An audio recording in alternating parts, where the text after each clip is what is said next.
The Kildare Observer, Saturday, June 13th, 1885. On Tuesday, General Hutchinson, on behalf of the Board of Trade, inspected the new line between Sallins and Baltinglass. The occasion was one of very considerable interest, not merely from the purely commercial point of view, but because the extension is one that opens up a most beautiful and picturesque county.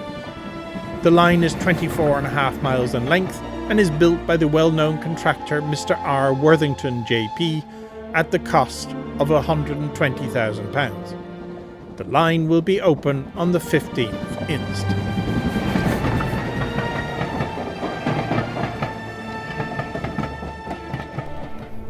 And if you look down there to your left hand side, you can nearly hear the whistle of the train going by. You can imagine people 120 years ago looking down there and seeing the train and people with their tall hats and whatever going across. But as I said, we're heading down, as you can see, it's heading downhill. So we're heading towards the Liffey, and a bridge that I'd say 95% of the people in Kilcullen, or indeed surrounding areas, don't know it even exists. The Great Southern and Western Railway's extension from Sallins to eventually Tullow via Harristown Bridge had a difficult birth. To the editor. Dear Sir, I have noticed that Mr. Edward Fenman has more than once recently denounced this new line of railway in your columns, and although the committee have very properly taken no notice of the arguments, if they deserve that name, of a man who publicly condemns proposals which he has never examined. Originally announced as being put forward in 1861, it was over 20 years before it was agreed and granted money, and another 4 years in the making. But the standout piece of architecture along the doomed-to-fail line was the Harristown-Liffey Bridge.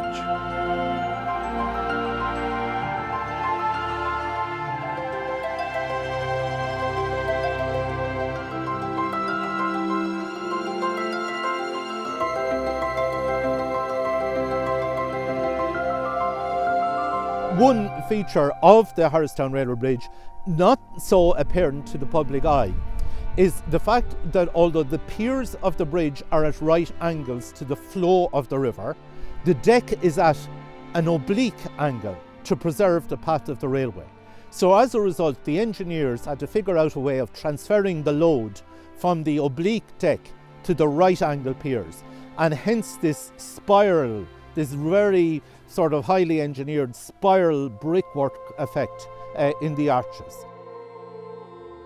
To think of the guys with whatever little basic equipment they had, and they were able to do that, and the guys that cut the stone, particularly the granite heads and the faces of the bridge, I think is magnificent.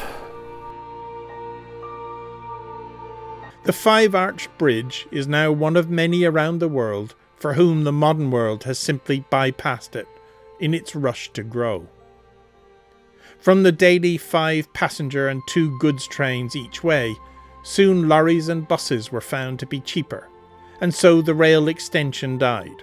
When the railway closed in 1960, very quickly the land across the 34 miles of track from the main line at Sallins to the terminus in Tullow was all sold back to the landowners and farmers whose land adjoined the path of the railway. So it was divided up very quickly. A lot of old places like the stations and that, were they sold off the doors and the girders, and you know, and in some case the actual place itself took it stone by stone down, which was a great loss.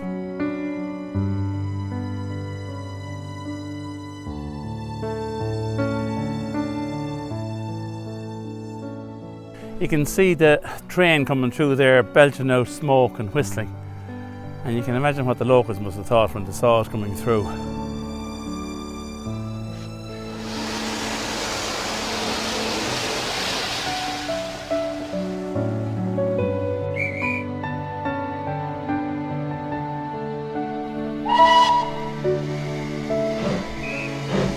You know, you think of then the trains that would have passed across the bridge.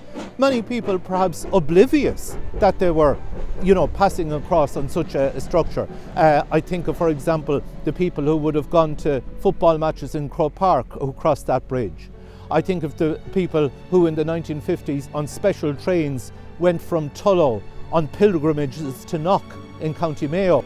I think of the Kildare Hunt, who would lower their horses onto horse-box carriages in Sallins and travel down to somewhere like Colbinstown on the Kildare-Wicklow border for a day's hunting.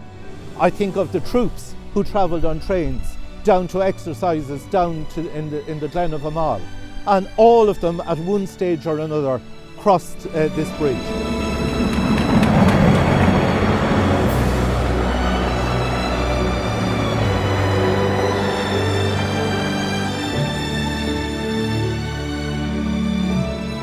You see the capping on the top wall.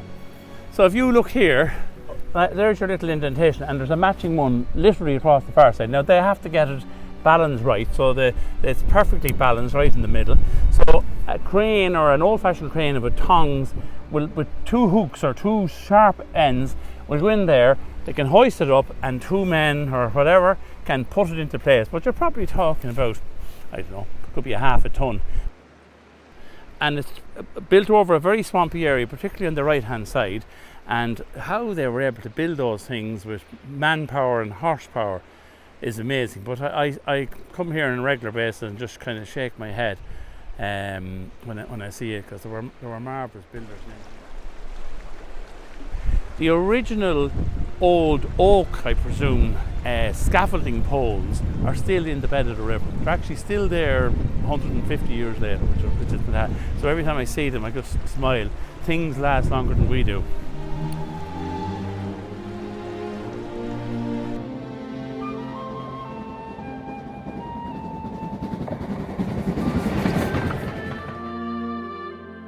While the lorries and buses that replaced it have long fallen apart, the Harristown Railway Bridge still stands solid, resolute and silent, although now on private land, hidden away to all but the odd canoeist or passing fish.